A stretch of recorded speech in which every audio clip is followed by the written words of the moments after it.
jako akawuwo. Tuli basanyufu nnyo omwana waffe akoze bulungi afunye 8. Oluvannyuma lw'ekitongole ekivunaanyizibwa ku bigezo mu ggwanga ekya Uganda National Examinations Board okufulumya ebyava mu bigezo ebyatuulwa omwaka oguwedde 2019 ebyolesenga ku bayizi 59,158 abaatuula abayizi 61,750 be baayita era nga bano be basuubira okweyongerayo wabula kamera zaffe zituuseko mu masomero ag'enjawulo mu disitulikiti y'e Mukono n'abaayo tusanze bajaganya oluvannyuma lw'okuyita obulungi.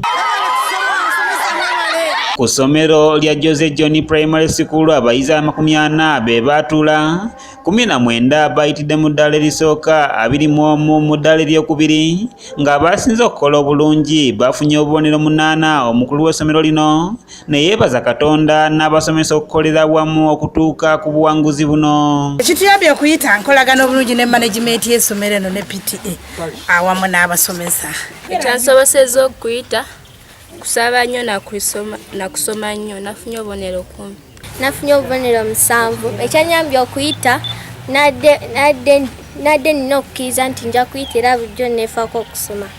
What helped me to get a grade was working hard and being open with my teachers. Era nebaza nnyo abasomesa baffe okutusomesa, headmistress ne director n'abazadde bonna. I thank our teachers for teaching us well. I thank the parents for paying school fees. Nafunye obubonero 8. Twebaza abasomesa olw'okusomesa n'abazadde baffe okutusasula school fees. Ku ssomero lya St. John's Mukono nayo babadde bajaganya ng'eyasinze Joshua Mbeguya yafunye obubonero 6 n'ategeeza nga kwesigama ku byamusomesebwa bwekimutuusiza ku buwanguzi buno. Twakoze bulungi ebibuuzo byakomyewo nga twayitidde mu ddaala erisooka n'eddaala eryokubiri. Amanya gange nze Mbeguya Joshua nga neebaza nnyo basomesa bange n'abazadde bange abamperedde school fees n'abasomesa baffe abatusomesezza ne director waffe. Mu ngeri y'emu tusanze abazadde abasomesa n'abayizi ba All Saints Junior School e Namataba banyeenya ku gali b'enjole oluvannyuma lw'okuyitira waggulu nga ku bayizi 87 abaatuula 71 bayitidde mu ddaala erisooka era omukulu n'abayizi baliko bye boogedde ne beebaza Katonda okubasobozesa okuyitira waggulu. Nafunye obubonero 6.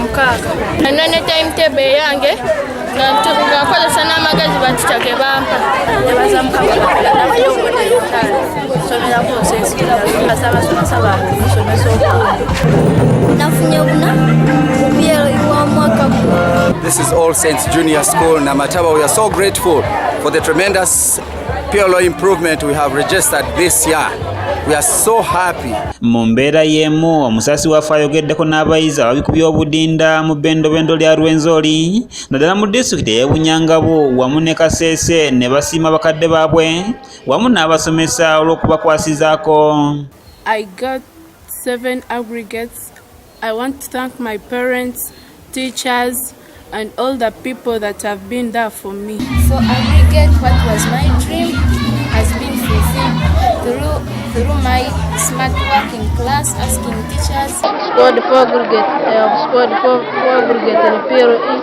I feel so happy and I want my parents to. Abazadde betwogeddeko nabo basiimye Katonda olw'okusobozesa abaana baabwe okutuuka ku buwanguzi buno wabula ne basaba abazadde abatwala abaana be ku masomero kukikomya kubanga okusoma kya kisumuluzo. Message I give to the parents who don't want to take their children to school is that there's no way this time you don't have money to buy acres of land that you would give to your children. So invest in education, make sure they go to school, and that is enough for you as an investment that you should give to your children. Impranshe merirwe mununga wa mutabani wanje rangu yakora aggregates 4. Shemerirwe mununga. Abazadde bonna kuno omulembe gwa kusoma atasomya ajja kubonaabona saba bazadde bannange bafube nnyo okulaba nga batwala abaana mu masomero. Ate mu ngeri y'emu ku ssomero lya Precious Kindergarten e Katooke Wamala nga lyerimu ku gasinze mu Wakiso tusanze abayizi bali mu kuyisa bivvulu olw'okuyitira waggulu. Ku ssomero lina abayizi 25 bayitidde mu ddaala erisooka so nga bannaabwe 10 bayitidde mu ddaala eryokubiri. Ebibuuzo bino eby'ekibiina ekyomusanvu tubikoze bulungi nnyo. Omwana waffe asinze afunye obubonero 6 amuddirira afuna obubonero 7 obubonero 8 tulina bonna then the next abazzeeko bafunye obubonero 8 9 10 bangi. Patirisi Kyewalabye ne Robert Kule bakusakidde eggulire erina okulwa ABS Television.